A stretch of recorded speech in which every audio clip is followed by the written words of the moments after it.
శ్రీమాత్రే నమ. జయ గురు దత్తాత్రేయ నమ. ఈ వీడియోలో మనం వృశ్చిక రాశి వారికి 2024 సంవత్సరం డిసెంబర్ నెల మాస ఫలితాలు ఏ విధంగా ఉంటాయి అని పరిశీలించినప్పుడు మరి వృశ్చిక రాశి వారికి ఈ నెల ప్రారంభంలో రాశి అందే ఒక అద్భుతమైనటువంటి ధనయోగం నిపుణ యోగం ఏర్పడడం జరిగింది.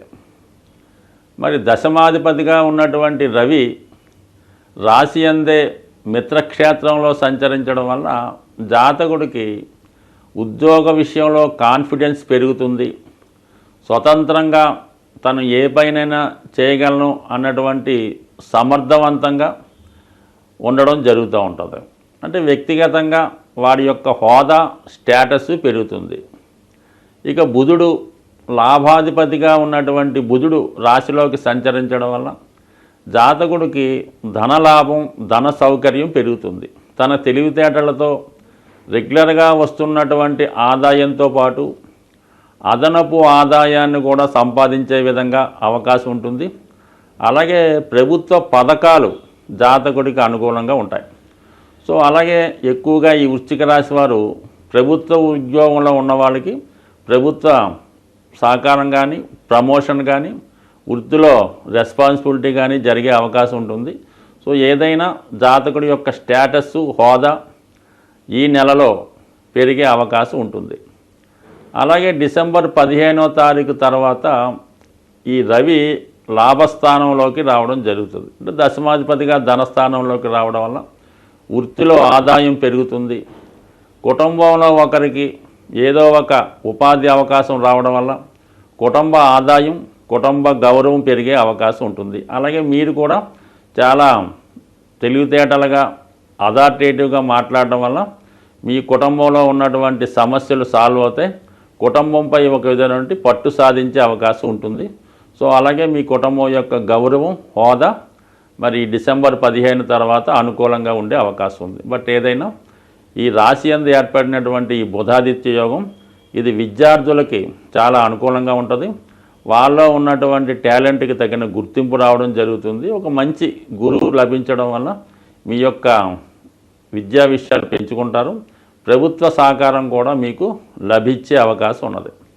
ముఖ్యంగా వివాహ సంబంధించిన విషయాల్లో సప్తమ స్థానంలో గురుగ్రహ సంచారం అంటే పంచమాధిపతి సప్తంలో ఉన్నప్పుడు జాతకుడు తన సొంత నిర్ణయం ద్వారా అమ్మాయిని కానీ అబ్బాయిని కానీ సెలెక్ట్ చేసుకొని అతని యొక్క నిర్ణయంతోనే వివాహం జరగడానికి గ్రహస్థితి అనుకూలంగా ఉంది. సో దీనికి ముఖ్యంగా ఏంటంటే శుక్రుడు సప్తమాధిపతిగా ఉన్నటువంటి శుక్రుడు 3వ స్థానంలో సంచరించినప్పుడు ఆల్రెడీ మీకు పరిచయం ఉన్నటువంటి అమ్మాయి మీ క్లాస్మేట్ అవ్వచ్చు, మీ మిత్రుల ద్వారా అవ్వచ్చు, అంటే వివాహానికి ముందు ఒకరికి పరిచయం ఉంటుంది. అటువంటి అమ్మాయి కానీ అబ్బాయి కానీ రావడం వల్ల ఎక్కువగా ఈ వృశ్చిక రాశి వారికి వివాహంలో ఉన్నటువంటి ఆటంకాలు తొలగే అవకాశం ఉంది. అంటే సప్తంలో ఒక శుభగ్రహం, తృతీయంలో ఒక శుభగ్రహం. అంటే వివాహానికి ఇప్పుడు 3, 7, 11 స్థానాలు యాక్టివేట్ అవ్వాలి. అంటే 3వ స్థానం అన్నది ఏంటంటే వివాహం మాటలు, పెళ్లి చూపులు, దానికి సంబంధించినటువంటి కార్యక్రమాలు, పెళ్లి పిలుపులు, శుభలేఖలు పంచుకోవడం ఇవన్నీ 3వ స్థానం చెప్తుంది.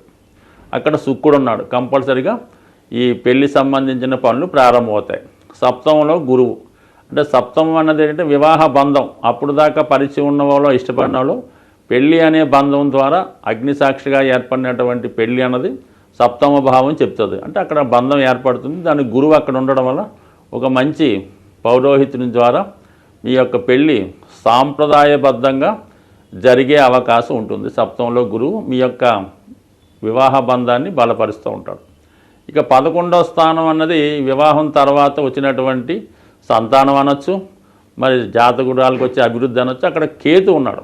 కేతువు కూడా ఒక విధంగా మీకు ఈ వృశ్చిక రాశి వారికి రాష్ట్రాధిపతి లగ్నాధిపతి అవుతాడు కాబట్టి భగవంతుని యొక్క అనుగ్రహంతో మీ యొక్క వివాహ బంధం సక్సెస్ అయ్యే అవకాశం ఉంది. మొత్తం మీద మరి అటు వృత్తి సంబంధించిన విషయాల్లో రవి బుధులు రాశి యందు ఉండడం వల్ల వృత్తిలో ఏర్పడుతుంది, వృత్తిలో అభివృద్ధి కలుగుతుంది. ఫర్ ది సేమ్ టైం ఈ 3, 7, 11 భావాలు యాక్టివేట్ అవ్వడం వల్ల వివాహం దానికి సంబంధించిన బంధం అంటే జీవితంలో ఎవరికైతే ముఖ్యమైనటువంటి 2 విషయాలు, ఒకటి ఉద్యోగం, ఒకటి ఏంటంటే వివాహం. ఈ రెండు కూడా ఈ సమయంలో మీ యొక్క ప్రయత్నం బట్టి కలిగే అవకాశం ఉన్నది.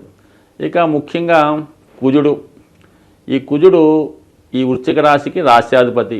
అటువంటి కుజుడు భాగ్యస్థానంలో వక్రగమనంతో సంచరించడం జరుగుతుంది. సుమారుగా ఈ డిసెంబరు 6-7 తారీఖుల నుంచి వక్రగమనం పొందుతూ ఉంటాడు. అంటే ఒక విధంగా ఏముంది, లగ్నాధిపతి భాగ్యస్థితి ఉన్నప్పుడు జాతకుడికి విదేశ ప్రయత్నాలు ఫలిస్తాయి. అతనిలో ఉన్నటువంటి దైవ కార్యక్రమాలు, పుణ్య కార్యక్రమాలు, ఈ జన్మలో చేసుకున్నటువంటి మంచి ఫలితాలు ఒక గుర్తింపుకు రావడం జరుగుతూ ఉంటుంది. అంటే సాధారణంగా రాశ్యాధిపతిగా ఉన్నటువంటి గ్రహం నీచ స్థితిలో ఉన్నప్పుడు సాధారణంగా జాతకుడికి మంచి ఫలితాలు రావడం జరగదు.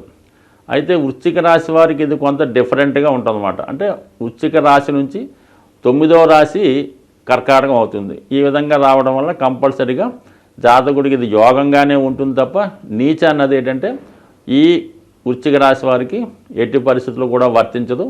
అలాగే మరి శుక్రుడి యొక్క దృష్టి ఇవన్నీ కూడా జాతకుడికి వివాహం తర్వాత ఏర్పడినటువంటి వివాహ బంధం కూడా చాలా బలంగా ఏర్పడే అవకాశం ఉంది. కాబట్టి ఈ నెలలో మాత్రం జాతకుడికి ఒక విధమైనటువంటి లైఫ్ సెటిల్మెంట్ రాబోతుంది. స్వస్తి.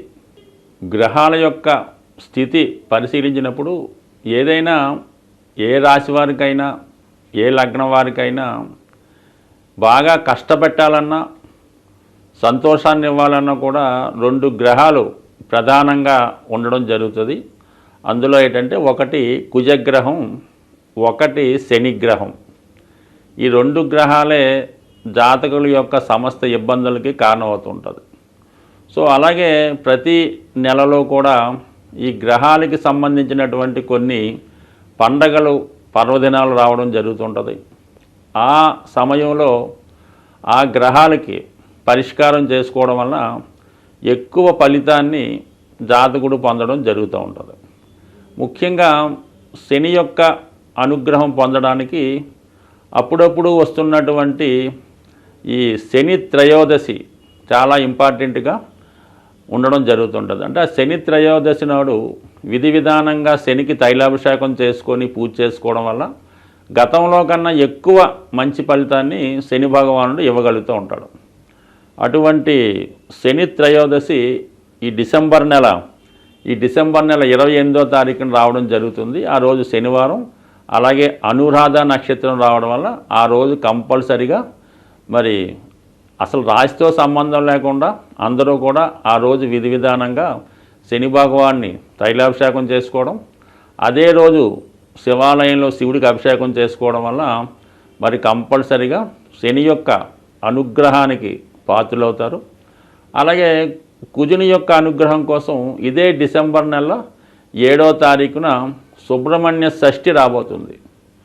సో కుజగ్రహ అనుగ్రహం పొందాలంటే కంపల్సరీగా సుబ్రహ్మణ్య స్వామి ఆరాధన చేసుకోవడం వల్ల మరి కుజుని ద్వారా వచ్చే ఇబ్బందులు, ఒకటి వివాహం ఆలస్యం అవడం, వివాహంలో గొడవలు, విడాకుల సమస్యలు, సంతానం కలగకపోవడం, పిల్లలకి అనారోగ్యం, ఆర్థికపరమైన సమస్యలు, ఇవన్నిటికీ కూడా కుజుడే కారణమవుతుంటాడు. సుబ్రహ్మణ్య స్వామి ఆరాధన వల్ల కుజగ్రహ అనుగ్రహం పొందడం జరుగుతుంది.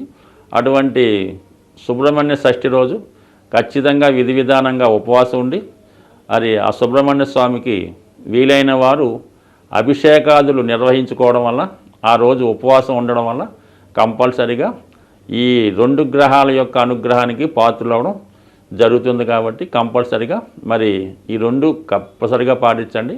అలాగే చాలా వరకు ఈ నెలలో మీకు ఏ ఇష్టదైవాన్ని పూజించుకున్నా మంచి ఫలితం పొంది ఆ గ్రహాల యొక్క అనుగ్రహానికి పాత్రలవుతారని ఆశిస్తూ స్వస్తి.